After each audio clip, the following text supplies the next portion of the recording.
advance of the DNC next week. Although crude oil prices has significantly backed off last month's record run toward $150 a barrel, transportation costs remain high.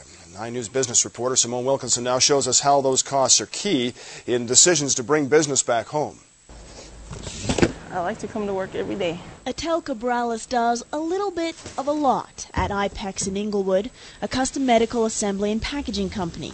But when there's not a lot going on, we rotate, taking off a day. Sometimes her boss David is forced to take more drastic measures. In past summers, we've had to cut hours to part-time and/or let people go. Not this summer. The cost of moving things from far-off places is beginning to trump the savings of using far-away, low-wage workers.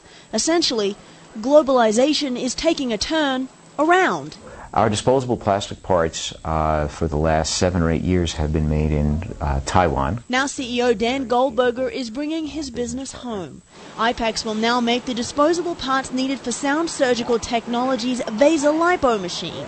By bringing their production line for disposable items like this tubing back here to home turf, Sound Surgical Technologies estimates they could save at least a couple of $100,000 a year, and that's just the beginnings. Those are the short-term numbers, and those numbers increase substantially as our business grows.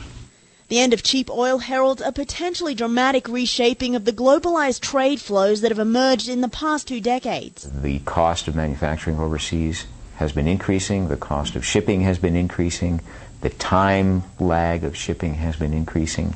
World trade turning local, growing businesses, and making Atel feel secure, safe, that I know there's a job here. And more are on the way.